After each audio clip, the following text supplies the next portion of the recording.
Chapter 1. Sunday, October 8th, 1871, 11:30 p.m. Chicago. The fire started inside the barn. It was tiny at first, a glowing dot, some wisp of white smoke. But then, flames reached up. They grabbed hold of a pile of hay, crackled, popped, and ran. Boom! Towers of flame shot up higher and higher, higher, punching through the roof, reaching for the sky. Voices screamed out, "Fire! Fire! Fire!" Alarm bells clanged. Firefighters raided the horses and raised the pumpers through the street. But it was too late. The flames blasted a shower of fiery sparks into the windy sky. Like a swarm of flaming wasps, they flew through the air, starting fires wherever they landed. Shops and homes erupted in flames. Warehouses exploded. Mansions burned. Crowds of panicked people fled their houses and rushed through the streets and along the wooden sidewalks. They screamed and pushed and knocked one another down, desperate to get away from the choking smoke and boiling flames, but there was no escape. The wind blew harder.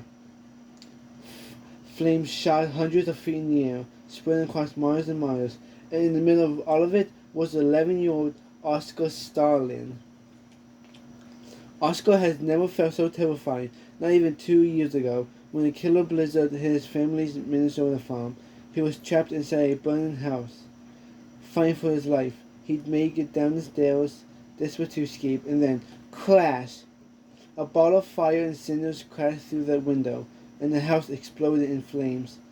And suddenly, Oscar was in the fire's ferocious grip.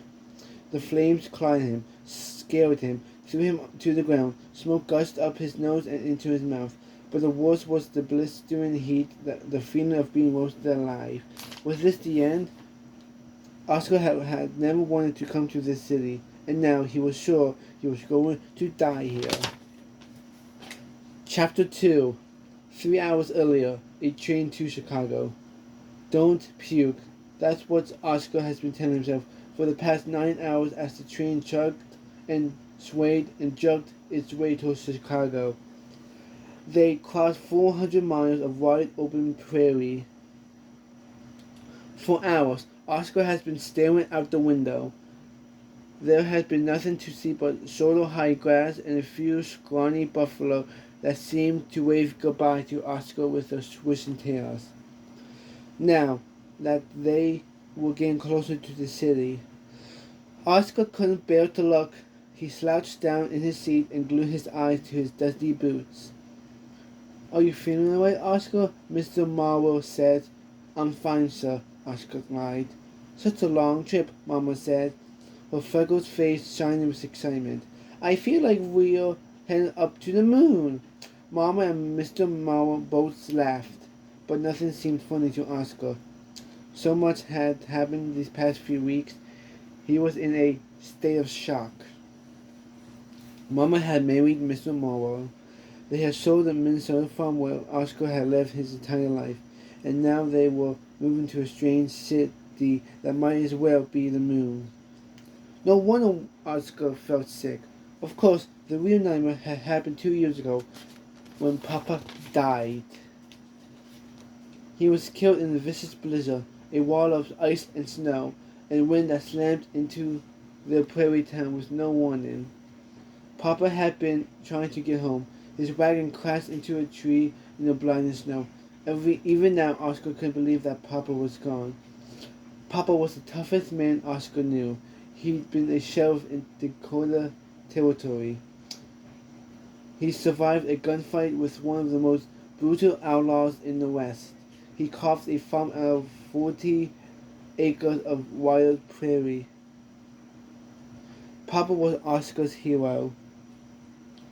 Those first weeks after Papa died, Oscar was sure his sadness would rip him apart, but he couldn't just lie in bed sobbing. With Papa gone, it was Oscar's job to help Mama with the farm. He made a whispered promise to Papa to watch over the farm. to work as hard as he could to keep it going. He worked before dawn and after school. He worked so hard he fell into bed every night, too exhausted to think. Mama wanted Oscar to see his friends. Maybe tomorrow, Oscar always answered. Then come sit with me a while, Mama would say. Let's play cards. Here Mama and Papa used to play fierce games of hearts. When Papa lost, he pretended to fly into a rage, pounding the table while Mama and Oscar doubled over laughing. But Oscar had no time for cards. All he wanted to do was work. The seasons passed in a blur of sweat and dirt and aching muscles, and Oscar would have just kept on going. But then, 6 months ago, Mr. Charlie Morrow appeared at the door. Mr. Morrow was an artist for a big Chicago newspaper. He came to Castle for his latest project, which was to paint seeds of life in a booming little prairie town. Mama was honored when Mr. Morrow stopped by and asked if he could paint their farm.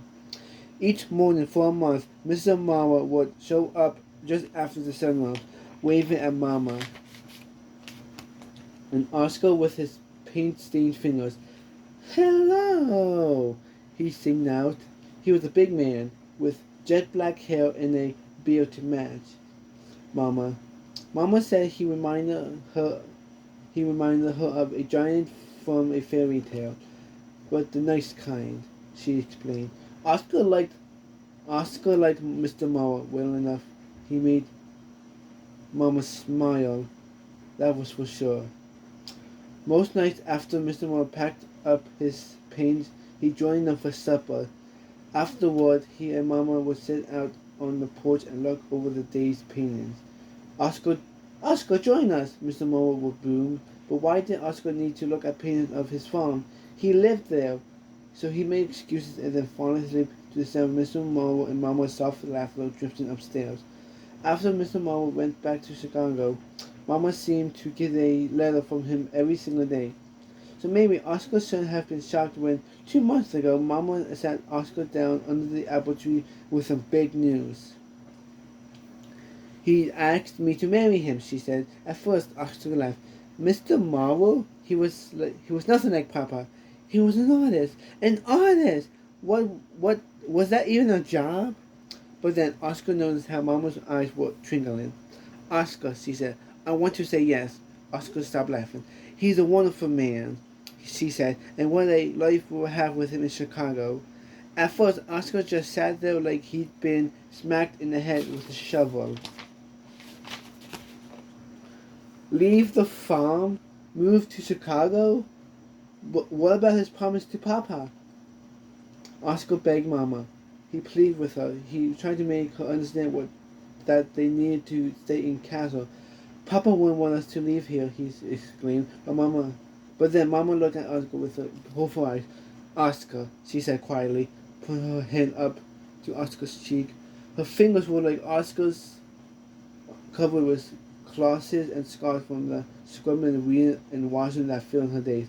All Papa ever wanted was for us to be happy, and Oscar could see that she had made up her mind. Oscar could have run away or refused to get on the train, but he didn't have the guts. So now here he was miserable, chugging along with his stomach turning inside out. The train whistle shrieked. "Whoa! Chicago!" The conductor shouted out. 10 minutes! Oscar's stomach flipped. "Don't puke." His stomach didn't listen. He managed to slam open the window just in time to spread his lunch across the tracks. "Welcome to Chicago."